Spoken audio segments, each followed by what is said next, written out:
produits par les groupes filières d'INRAE, puisqu'en fait, moi-même, j'anime un de ces groupes filières qui est le groupe filière, légumineuses et donc la direction scientifique agriculture d'INRAE nous avait mandatés pour essayer d'explorer comment aujourd'hui l'agroécologie, était valorisée par des démarches de filière, notamment sur, des marchés, agroalimentaires, mais aussi essayer de comprendre la dynamique d'innovation, qui se crée, autour de l'agroécologie, par les filières.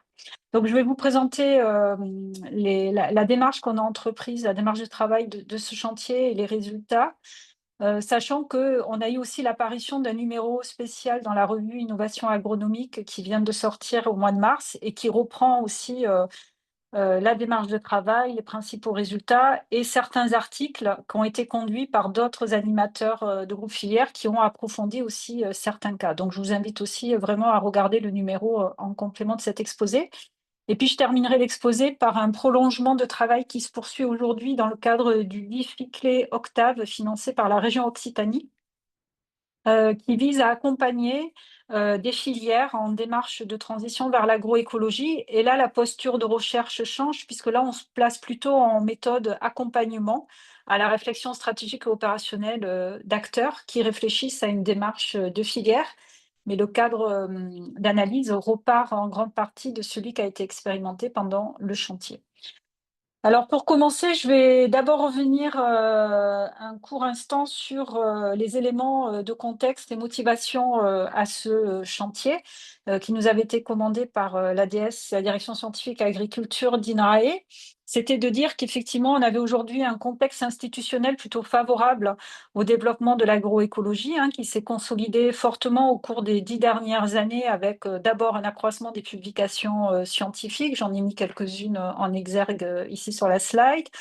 Un accroissement aussi des travaux, d'INRAE sur, l'agroécologie, comme l'avait montré la prospective de 2019, regardant les publications, dans le Web of Knowledge. Et donc, cet ensemble de connaissances avait conforté aussi, le document d'orientation d'INRAE 2030 qu'il faut travailler sur ces transitions agroécologiques, et alimentaires. Et donc l'agroécologie s'est progressivement finalement institutionnalisée comme une science de la durabilité des systèmes agricoles et alimentaires, hein, en ayant une vision de plus en plus large, de l'agroécologie, qui dépasse largement l'échelle de l'exploitation agricole pour s'intéresser à l'ensemble des systèmes agroalimentaires et aussi, l'organisation, des filières.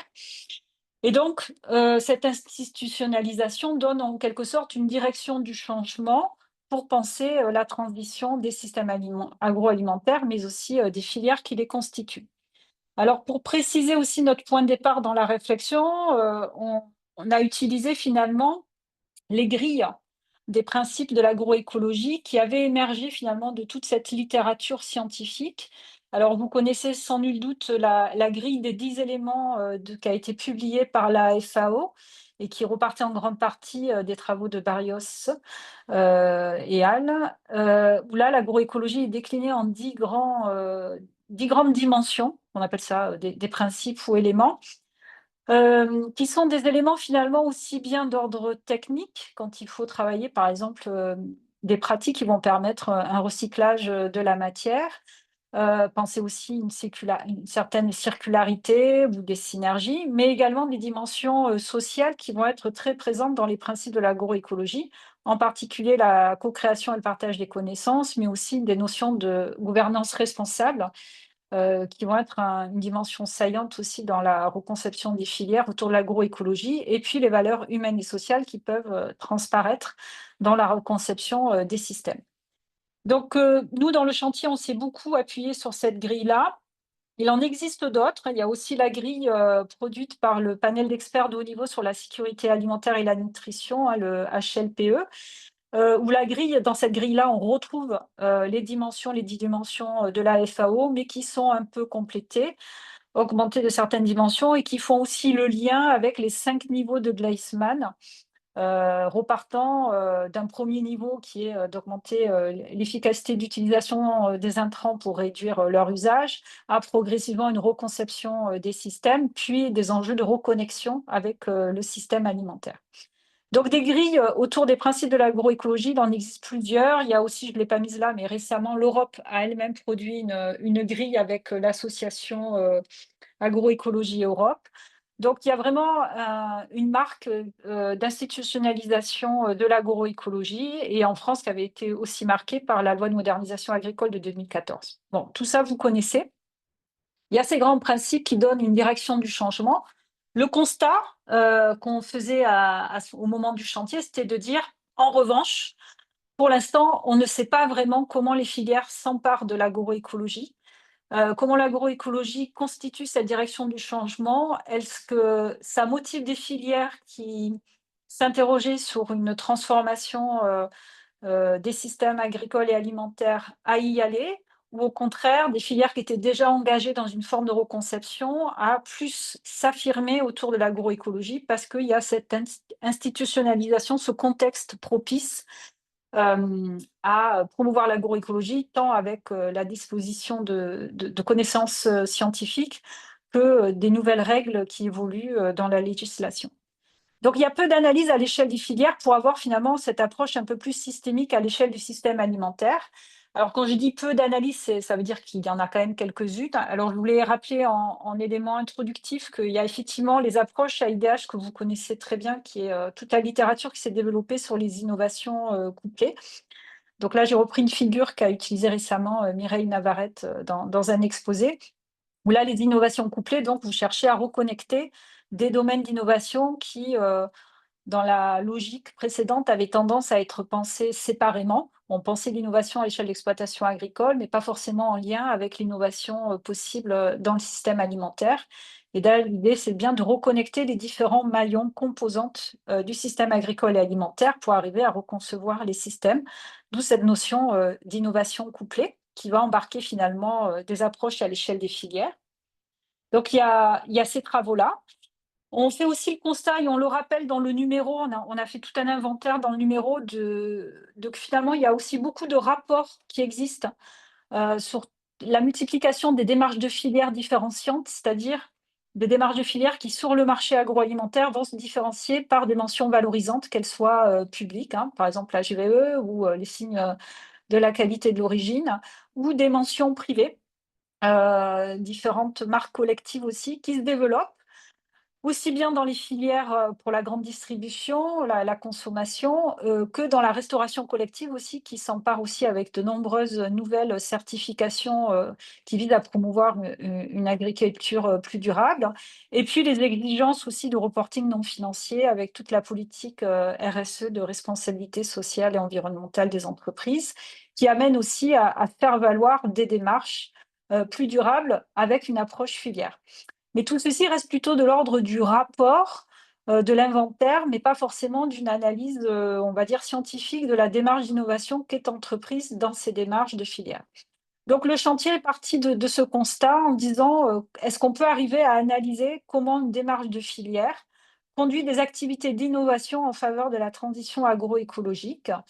Et un point vraiment important sur lequel je veux insister, et pendant tout le chantier, ça a été un peu le driver de la réflexion, c'est qu'il s'agissait vraiment de comprendre comment ce qu'on va appeler des marchés de niche, ou des niche markets en anglais, peuvent devenir ce qu'on appelle des niches d'innovation, c'est-à-dire des espaces d'expérimentation de la nouveauté en faveur de l'agroécologie.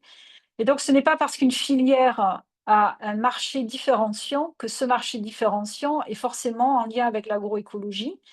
Et même plus loin, c'est pas parce qu'il y a une différenciation que cette différenciation va continuer à engager les acteurs dans une démarche de progrès, pouvant amener une véritable démarche d'innovation transformative dans la filière.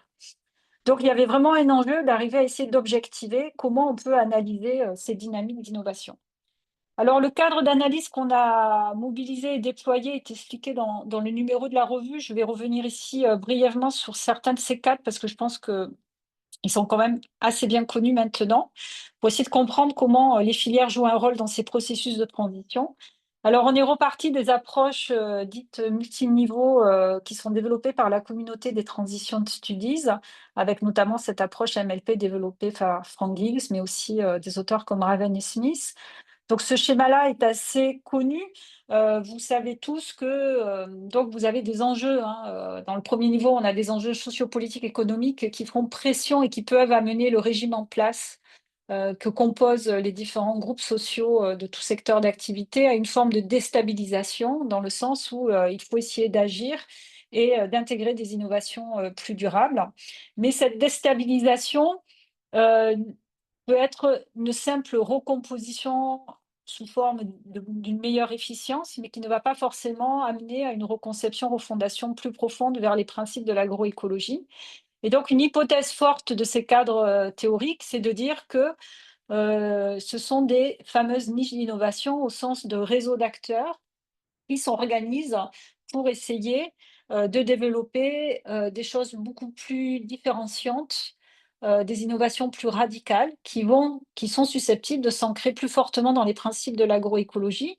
Et le déploiement de ces innovations par ces réseaux d'acteurs-là est susceptible, dans cette phase de déstabilisation, de trouver une voie d'intégration plus simple, pouvant amener donc une refondation ou une hybridation d'un nouveau secteur agricole qui serait marqué par une refondation dite agroécologique. Donc là, on est dans une approche assez sectorielle de la transition.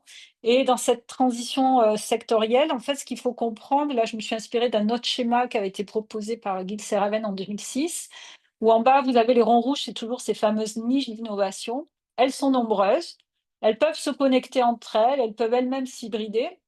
Et en fait, au fil du temps, ces niches sont susceptibles aussi d'évoluer dans leur stratégie d'innovation en fonction aussi de comment le secteur aussi évolue et change, et notamment, bon, pour ceux qui connaissent un peu plus ces approches-là, il y a une hypothèse forte qui est de dire qu'il y aura une transformation conjointe des règles cognitives, c'est-à-dire dans les schémas de pensée, des règles normatives qui sont les façons de faire des acteurs, notamment dans les filières, et des règles dites réglementaires, ça c'est les règles imposées par l'État à la loi qui sont les plus contraignantes. Et c'est là finalement la coévolution de ces trois règles qui fait la transition, parce que si vous avez une évolution des règles réglementaires, mais qui ne correspond pas au schéma de pensée des acteurs, eh bien les acteurs vont plutôt chercher à contourner la règle que à se l'approprier. Et inversement, les règles aussi normatives des pratiques des acteurs peuvent inspirer les règles réglementaires. Bon, là, je renvoie à des approches plus institutionnalistes comme Scott, qui expliquent cette coévolution des règles. Mais en tout cas, on est bien. La transition, c'est quand même un processus évolutionniste au fil du temps. Il n'y a pas forcément une volonté de planification dans la transition écologique. Et donc, l'intérêt, c'était de se dire, eh bien, parmi ces niches, qu'est-ce qui est porté par des filières? Quelles sont les démarches de filières aujourd'hui qui pourraient être qualifiées de niches d'innovation? Quels sont leurs rapports à l'agroécologie? Et pour faire, eh bien, une des questions qu'on s'est posées au démarrage, c'est comment on peut analyser ces mécanismes de construction à l'intérieur des filières qui sont vus finalement comme des systèmes d'innovation, et en quoi ce qu'elles portent et ce qu'elles défendent est susceptible aussi de faire évoluer elles-mêmes l'agroécologie. Quelles formes d'agroécologie elles peuvent contribuer à construire?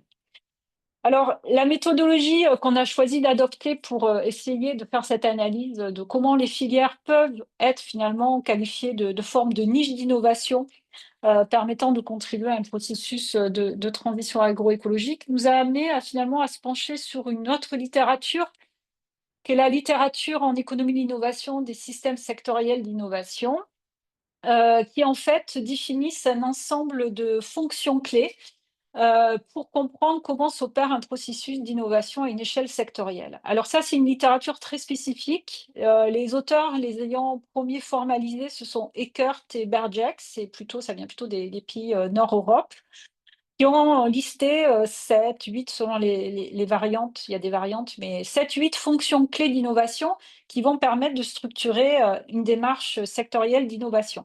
Et nous, on s'en est réinspiré pour comprendre finalement si les démarches de filière jouent sur ces fonctions d'innovation, ça préfigure une transformation à l'échelle sectorielle.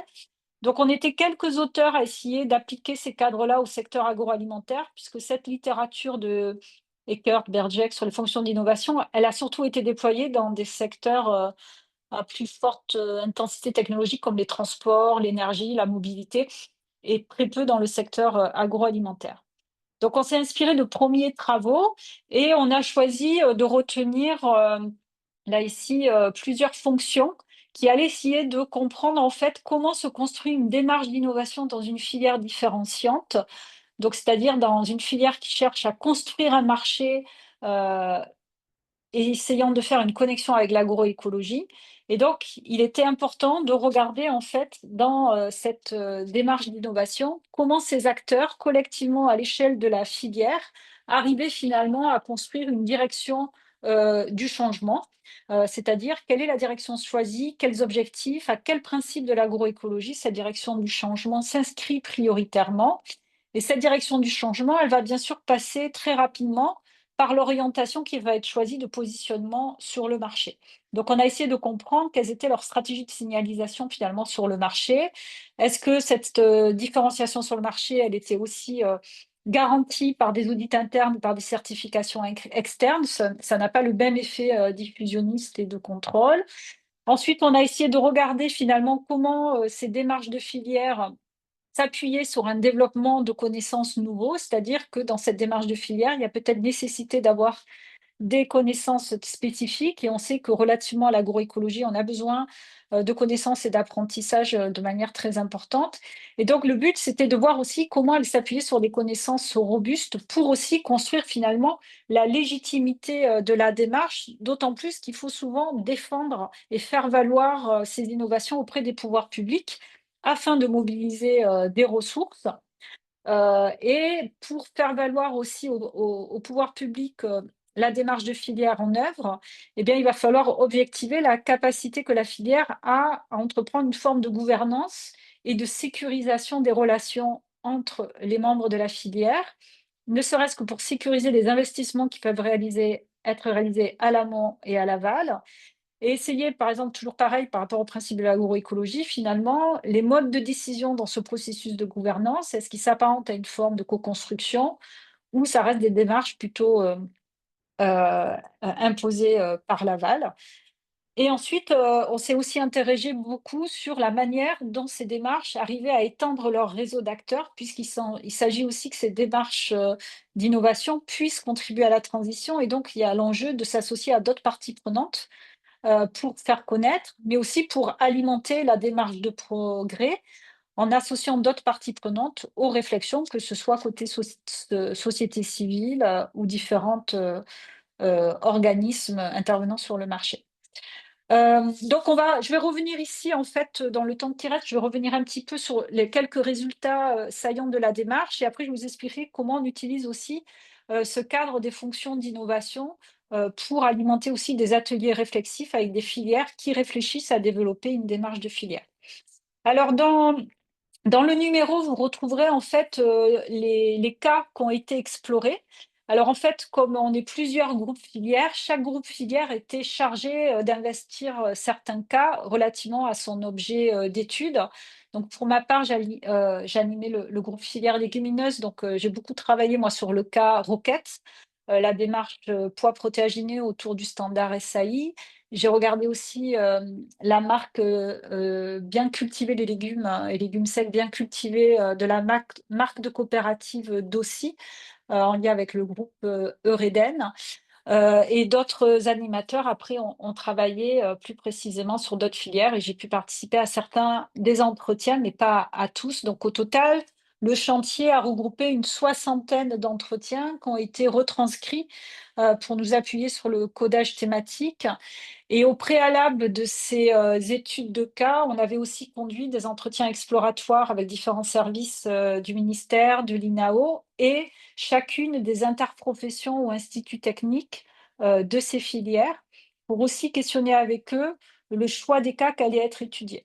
Alors là, on insiste, hein, les cas qui ont été retenus, c'est vraiment des cas illustratifs. Il y avait bien d'autres cas qui auraient pu être étudiés, mais on avait à disposition une facilité peut-être de rentrer en contact avec certains acteurs, du matériel à disposition documentaire pour commencer à analyser ces cas.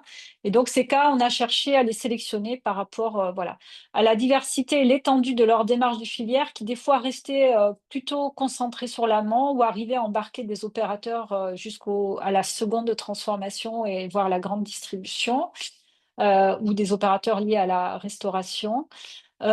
Et en termes de communication par rapport au principe de l'agroécologie, l'exigence de sélection des cas était qu'il fallait qu'il y ait une stratégie explicite de communication sur l'agroécologie Donc ça, on le retrouvait dans des documents publiés par la démarche de filière, ou alors que dans la démarche de durabilité qui était affichée notamment en politique RSE, on retrouvait aussi des principes de l'agroécologie. Donc il y a eu un travail aussi d'identification, si on pouvait rattacher la démarche à au moins deux des principes de la grille FAO de l'agroécologie. Là, je ne peux pas détailler pour chacun d'eux, vous le retrouverez dans le numéro. Alors, pour revenir sur certains résultats qui nous a semblé importants pour comprendre ces processus de transition sectorielle et le rôle qui jouent les filières, je vais commencer par la question de la direction du changement. Donc, dans la direction du changement, qu'est-ce qui a motivé au départ ces démarches-là de différenciation, avec une possibilité de se rattacher donc au principe de l'agroécologie? Eh bien, la motivation de départ, elle est très variable. Par exemple, dans le secteur vitivinicole, on sait, ça a été expliqué à plusieurs reprises, que la motivation de départ est beaucoup plus venue des riverains des parcelles en viticulture, que plutôt une stratégie offensive vis-à-vis du consommateur d'argumenter sur un vin qui présenterait, issu de pratiques, par exemple, réduisant l'usage des produits synthèse et en particulier des pesticides. Donc la motivation première, elle a pas été côté consommateur, mais plus côté, des riverains. Par contre, dans les autres filières, il était clair qu'à chaque fois dans les entretiens, c'était quand même une prévision, d'attente de changement, chez les consommateurs. Alors quand on a fait les entretiens, on était en, 2023 pour l'essentiel. Voilà, il y a peut-être une évolution récente, de la société en cours, mais, c'était vraiment, cette vision-là qui était exprimée, par les entreprises interrogées. Il y a aussi un souci, et particulièrement pour les marques, d'avoir un souci d'image et de réputation qui suppose qu'elles se sentent obligées d'être engagées dans une démarche de progrès, puisque une marque est associée à une certaine image et réputation. Et donc, c'est important d'avoir cette direction du changement qui s'affirme. En revanche, pour la construire et communiquer dessus, il a souvent été souligné que la réceptivité qu'avaient les agriculteurs de la démarche était aussi tout aussi importante pour la construire, puisqu'après il s'agissait aussi d'embarquer un ensemble de producteurs et que donc, certaines stratégies ou directions du changement n'étaient pas encore suffisamment, construites ou prêtes, pour atteindre une certaine réceptivité, côté, des agriculteurs. Certains opérateurs nous ont aussi dit que le choix de la direction du changement était une simple anticipation de l'évolution de la réglementation. Donc plutôt que de subir, autant anticiper. Donc beaucoup anticipaient aussi, des changements de réglementation qui poussaient donc, à adopter cette direction en faveur de l'agroécologie, de la durabilité. Mais en revanche, un point marquant, c'était que cette direction du changement, elle devait se résumer à une promesse très simple à communiquer pour le consommateur. D'où une entrée toujours très restreinte. On joue sur une réduction phyto, on va jouer sur le zéro résidu pesticide, on va jouer sur une communication réduction de gaz à effet de serre, on va jouer sur le bien-être animal, on va jouer sur un argument de biodiversité, voire de santé, mais jamais avec une communication qui va, dépasser 2 dimensions, puisqu'ensuite on estime que c'est trop compliqué pour communiquer auprès du consommateur. Ça complexifie le message, ça complexifie aussi la construction du changement.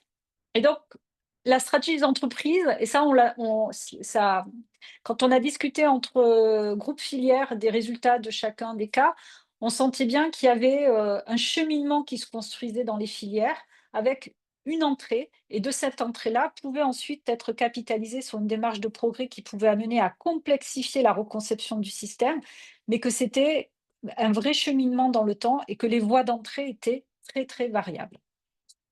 À noter pour l'élevage, un souci majeur pour l'élevage, c'était systématiquement les questions de bien-être animal qui revenaient, par rapport à des enjeux de transition, agroécologique. Alors enfin, pour terminer sur la direction, du changement, quels étaient aussi les outils utilisés, en termes de communication? Alors on a vu aussi que le terme agroécologie était très peu employé directement. Ils considéraient que la plupart, bien sûr, en avaient entendu parler, connaissaient, mais que pour eux, communiquer directement auprès du consommateur ou de parties prenantes sur agroécologie n'était pas si simple que ça. Et donc, ils préféraient utiliser des termes plus couramment adoptés comme agriculture durable, pro-environnementale, éco-responsable, qui préserve l'environnement, mais sans forcément utiliser directement le terme agroécologique. Donc chacun va avec sa propre démarche de différenciation, en choisissant de l'inscrire dans une marque collective, dans une charte ou dans une mention valorisante, en choisissant d'adopter un référentiel existant ou de créer le leur. Donc on voit là aussi que les cheminements sont très variables et qu'il y a une diversité de logiques dans la construction de ces référentiels. Un point d'intérêt sur lequel on s'est penché, c'était que pensent les acteurs de la certification haute valeur environnementale HVE. Alors là, les avis ont été très mitigés. Pour certains, ils ont dit bah, HVE existe, autant s'en servir.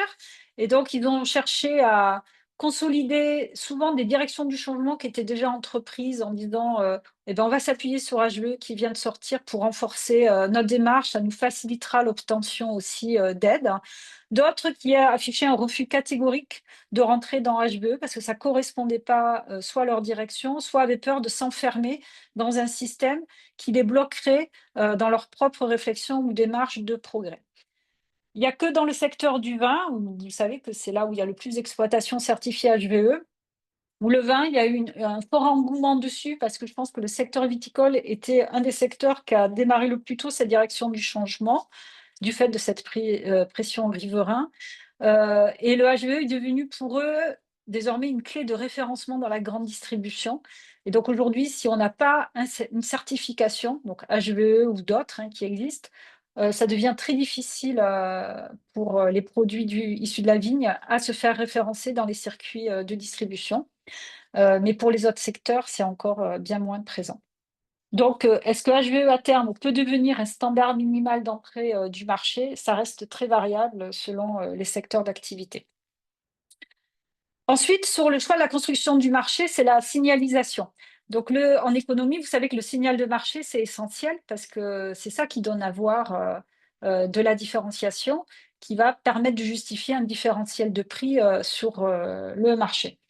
Alors, sur cette différenciation, là aussi, c'était variable, c'est-à-dire euh, l'affichage d'une mention valorisante soit joue pour mieux se positionner dans le circuit de distribution, sans que forcément il y ait un supplément de prix. C'est juste une question de référencement. Soit elle est associée à un supplément de prix qui est censé aussi rémunérer la coordination nécessaire à la mise en place de ce changement. Donc là, il y avait aussi pareil des orientations qui étaient variables. En revanche, un point important, et pour revenir encore sur HVE, c'est que les opérateurs qui avaient des débouchés à l'étranger ne choisissaient pas HVE car HVE ne parlait pas à l'étranger. En revanche, ceux qui avaient des marchés très franco-français, HVE, ça pouvait faire sens. Mais par exemple, une entreprise comme Rocket, ils ont choisi le standard SAI parce que le SAI est connu à l'international alors que HVE n'est pas connu à l'international. Un point qui est régulièrement revenu dans la construction du marché, c'était le risque de confusion des consommateurs autour des mentions valorisantes. Et donc ça, c'est un point qui nous a amené aussi à réfléchir à comment on peut aider à renforcer la légitimité de ces démarches.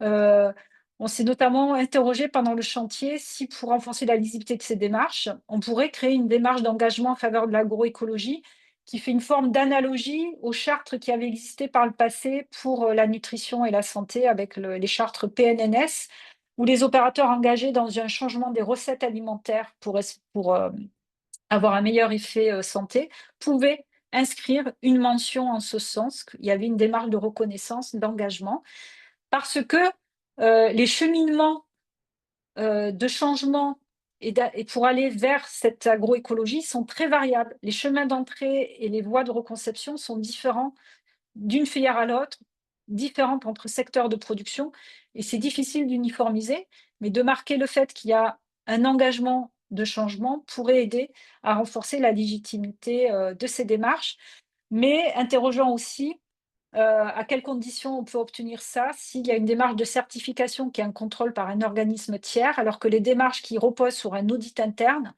peuvent peut-être être moins exemplaires en termes de transparence.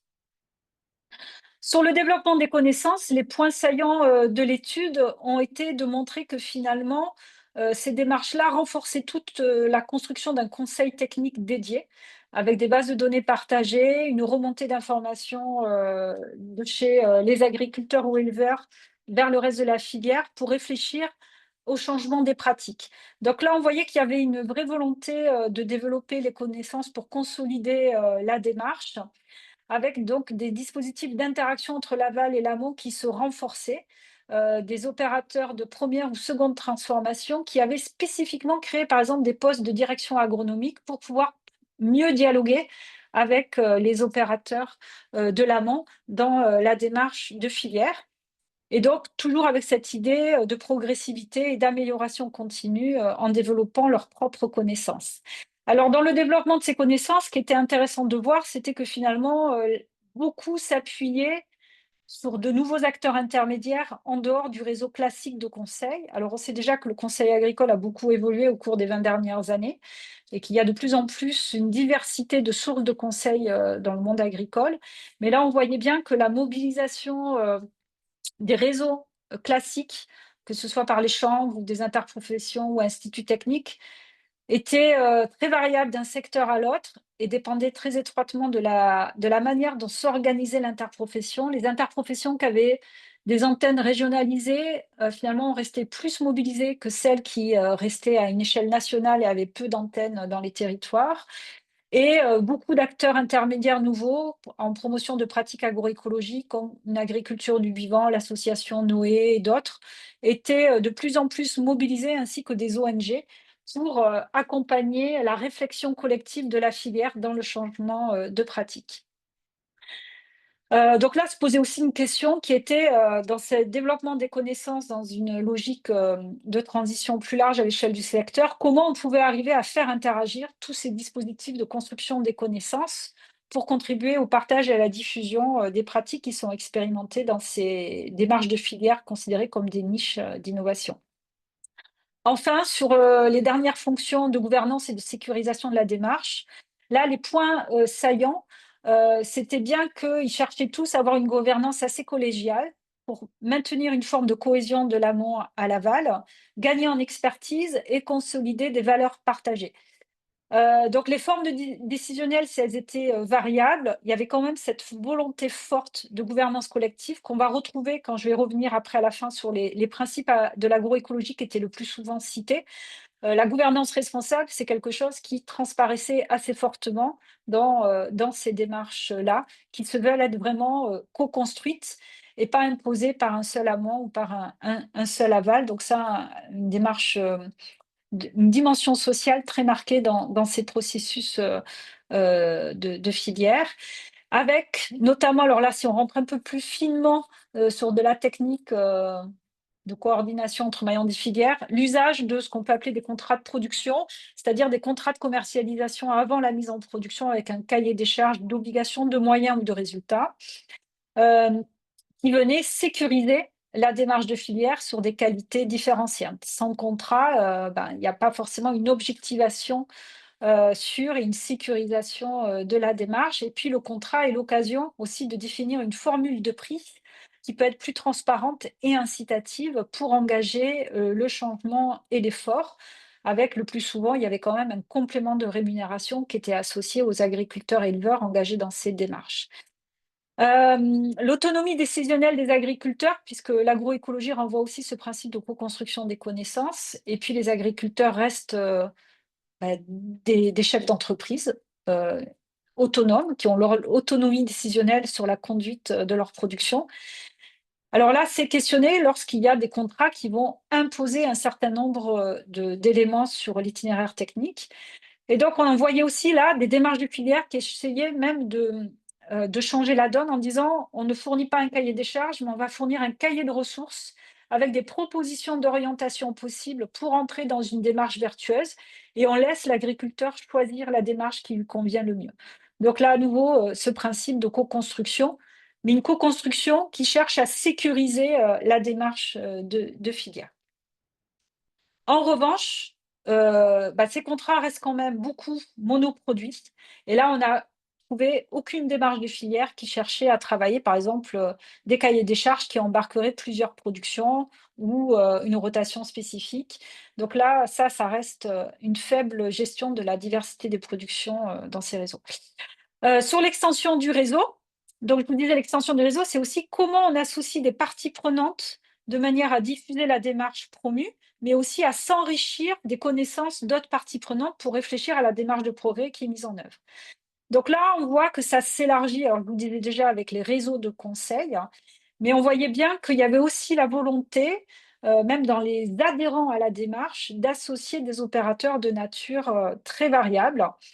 Donc là, on voyait bien qu'il y avait, une recherche d'extension, des parties prenantes pouvant participer, à ces démarches et avec des statuts, variables, c'est-à-dire soit on est, adhérent de la démarche, soit on est acteur associé à la réflexion. Mais là, chaque démarche de filière arrivait à trouver, un mode d'extension du réseau qui était assez favorable.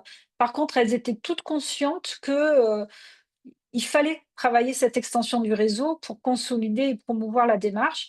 On a peu vu de démarches de filière qui jouaient que sur des stratégies de rareté, c'est-à-dire bah, plus mon débouché est petit, plus je peux faire valoir une très haute valeur ajoutée et ça me suffit. Elles étaient toutes quand même engagées dans la volonté de diffuser et d'étendre leur démarche. Il y avait même certaines démarches qui cherchaient à se consolider entre elles. Alors, il n'y en avait pas beaucoup. La seule qu'on a trouvée dans celles qu'on a étudiées, c'était la fameuse troisième voie entre Bleu Blanc Cœur, Demain la Terre et Pour une agriculture du vivant, qui associe, je crois, aujourd'hui, aussi une association, du monde viticole, pour gagner en lisibilité vis-à-vis des pouvoirs publics et en taille de marché. Donc, certaines essayent de se lier entre elles, mais pour l'instant, il y en a très peu. Et en fait, dans certains entretiens, certaines nous disaient qu'elles manquaient justement d'espace de dialogue entre, démarches et certaines, le souci qu'elles avaient, c'était comment on allait renouveler les générations dans des démarches où souvent on avait des acteurs très pionniers, porteurs de la démarche, mais qui n'étaient pas sûrs de retrouver, dans le renouvellement, des adhérents, la même énergie ou motivation à porter, ces démarches. Donc, où on peut créer des espaces de rencontre et de dialogue entre les démarches, ça reste posé. L'INAO, pour les SICO, ils ont leur espace de dialogue. On a la Share Fact ici à Toulouse qui essaye de mettre en dialogue ces démarches de filière qualitative. Il y a les PAT qui peuvent le permettre, mais je pense qu'il n'y a pas suffisamment d'espace de dialogue. Et sur la mobilisation des ressources, un point intéressant, c'était comment elles arrivaient à articuler les soutiens locaux, régionaux et nationaux. Donc là, il faudrait d'autres cas d'études, mais ce qui nous semblait, c'est qu'en phase d'émergence, c'était beaucoup des soutiens locaux qui étaient obtenus, avec un rôle des régions vraiment reconnu comme essentiel pour soutenir des démarches au démarrage. Et dès que la démarche commençait à se consolider, eh ben, on cherchait à obtenir des financements dans des appels plus nationaux, mais on voyait une complémentarité. La participation à des partenariats de R&D était variable, hein. Certaines vraiment arrivaient à s'organiser sans s'appuyer sur d'autres partenariats de R&D. Et elles mettaient tout en œuvre des stratégies, d'optimisation, on va dire, fiscale, pour obtenir, des ressources, pour arriver à développer des ressources financières pour conforter, l'effort, d'investissement ou d'innovation, qui pouvait, y avoir. Et des liens pour organiser aussi d'autres activités nécessaires, notamment, par exemple, pour la sélection, variétale. Voilà, la dernière fonction et comme ça après je peux passer à la suite. La relation au pouvoir public. Alors, ici on a mis relation au pouvoir public, dans la littérature anglo-saxonne, ils appellent ça lobbying. C'est il faut faire valoir, il faut maintenir cette relation au pouvoir public est essentielle pour faire connaître et affirmer la légitimité de la démarche. Donc là, on voyait qu'il y a vraiment une très forte inégalité de capacité d'action entre les grands et les petits opérateurs, en termes de démarche de reconnaissance et que là, les soutiens interprofessionnels étaient aussi très, très variables selon les démarches. Donc là, on voyait, que les échelles d'action n'étaient pas les mêmes et les moyens à disposition n'étaient pas les mêmes pour faire valoir, des reconnaissances de démarche.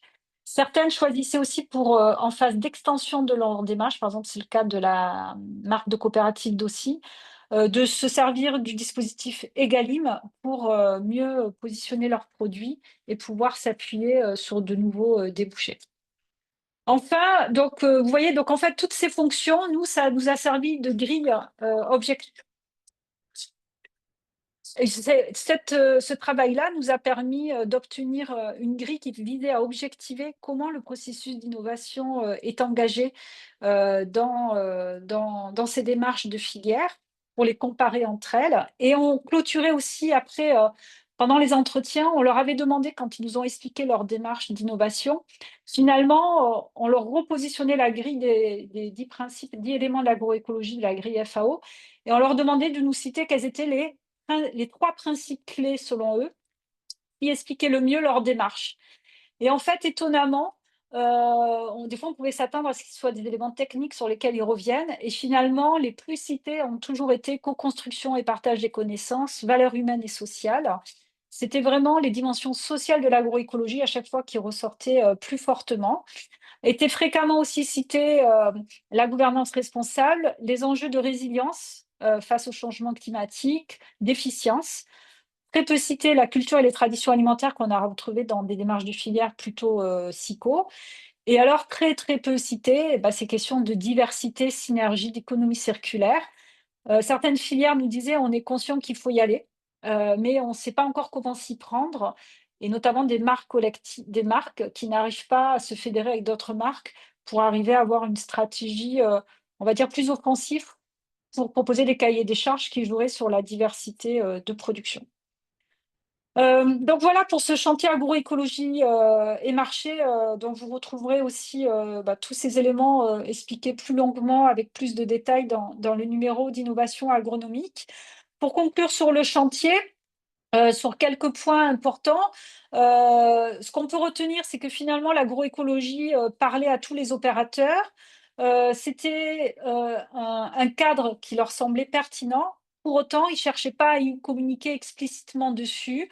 On peut se dire que c'était parce que l'agroécologie restait encore un terme récent, qui n'était pas encore tant institutionnalisé dans les discours. Et donc nous, ce qu'on disait au moment de la restitution, alors aujourd'hui, ça serait peut-être plus difficile à dire, mais à ce moment-là de la restitution, on disait que justement, il y avait un travail des pouvoirs publics à maintenir ce terme agroécologique pour maintenir son usage et son appropriation par les opérateurs, parce que cela prend du temps. Dans ces principes de co-construction des connaissances de valeurs sociales qui sont fortement mis en avant, donc ça, c'est une dimension clé de l'agroécologie qui ressortait, avec des enjeux aussi autour de l'équité des rémunérations. Je n'ai pas eu le temps de développer. Et ensuite, sur la consommation de ces produits, alors là, c'était un point saillant, on était en pleine crise inflationniste qui est encore présente aujourd'hui. Beaucoup se demandaient si leur démarche allait pouvoir continuer. Et là, on a fait, pour quelques-unes des démarches, on est allé rediscuter avec eux un petit peu de leur démarche pour essayer d'avoir un suivi, et toutes ont réussi à maintenir le cap. Donc, ils arrivent à consolider, mais par contre, la progression en termes de part de marché reste très, très faible. Donc, reste questionner ce pouvoir d'achat, ces préférences des consommateurs pour avoir de l'ampleur sur, ces initiatives, et aussi probablement mieux mettre en lisibilité ces démarches qui peut-être sont encore insuffisamment reconnues par le consommateur, des efforts qui peuvent être faits dans des filières. Il y a une nécessité de travailler entre les filières. Chaque filière travaille un peu isolément. Les interprofessions, là, on a bien vu travailler isolément, et que là, il y aurait vraiment un travail de synergie à faire entre ces démarches. Et enfin, au niveau du système de conseil agricole, comment on peut arriver à accompagner cette vision plus systémique de l'exploitation, parce que ces démarches de filière restent quand même beaucoup monoproduits. Alors, à partir de ce travail-là, on a cherché à se dire que finalement, ce cadre d'analyse avait pas mal parlé aux opérateurs de filière. On voyait que ça matchait bien dans leur conception d'une démarche de filière innovante. Et on s'est dit, et là, c'est le nouveau travail qu'on démarre, donc je vais juste vous présenter le démarrage de ce travail. Je n'ai pas de résultats à présenter pour cette perspective, qui est de dire on pourrait finalement se resservir de ces fonctions d'innovation comme une étoile qui vise un peu à guider les acteurs dans leur propre réflexion lorsqu'ils cherchent à s'engager dans la construction d'une démarche de filière. Et donc, aujourd'hui, le travail qu'on fait dans le défi Clé Octave, c'est de proposer des ateliers de travail. Alors, c'est des ateliers qui durent en fait une demi-journée, où on reprend toutes ces fonctions que je vous ai présentées, qui caractérisent en fait une démarche d'innovation, de filière. Et donc, avant, on fait des entretiens avec les acteurs de cette démarche. On construit l'atelier autour d'un des opérateurs, qui est l'opérateur qui porte le plus la démarche. Et on lui demande de choisir sur un cadran quelles sont les fonctions, hein, ces actions d'innovation, ces fonctions qui sont aujourd'hui les plus mobilisées, prioritaires, et celles qui sont moins mobilisées. Et on et on travaille avec eux sur comment ils s'en emparent, qu'est-ce qu'ils font, les difficultés rencontrées. Donc on fait ce travail avec eux, et ce qu'on s'aperçoit pour les premiers ateliers qu'on a réalisés, avec aussi bien dans le monde animal que végétal, c'est que vraiment ça apporte une prise de recul pour l'opérateur, ça lui permet de réfléchir, de vérifier les risques d'incompréhension entre ses chargés de mission, puisqu'on s'aperçoit qu'entre les directions commerciales et les directions techniques, il n'y a pas forcément les mêmes visions du changement, et il n'y a pas la bonne compréhension des difficultés rencontrées. Ça leur permet de tisser une feuille de route stratégique et opérationnelle. Et pour nous, recherche, l'accumulation de ces cas nous permet finalement après d'identifier finalement quels sont les freins et leviers à la construction de ces changements. Donc voilà, je vais m'arrêter ici. Je voulais à nouveau remercier tous les collègues des groupes filières qui ont activement participé à ce chantier. Vous les retrouverez donc dans le numéro 100 là, qui est paru dans la revue Innovation agronomique. Et puis aujourd'hui aussi, tous les acteurs qui se prêtent à l'exercice des ateliers. Et comme j'ai la parole, j'en profite parce que ça vient de sortir, donc on m'a dit de penser à faire de la publicité pour l'ouvrage qui vient de paraître à l'instant chez Quae. Là, c'est un ouvrage sur les contrats dans les filières, où justement je vous disais que dans la volonté de mieux coordonner les acteurs le long de la filière, eh bien, il y a cette question de comment s'opère la commercialisation des biens agricoles et des services le long de la filière. Et donc là, on est un groupe d'économistes des deux départements actes et écosociaux, de sociologues, également de juristes universitaires, où on a fait un livre qui vise à faire un peu un point d'étude, un panorama assez complet de la manière dont cette coordination contractuelle s'organise dans les filières. Donc l'ouvrage paraît en open access début juin, et là, les versions papier viennent de paraître. Et vous trouverez aussi un complément de colloque sur la question du juste prix des produits agricoles dans l'organisation de ces filières. Voilà. Je m'arrête ici.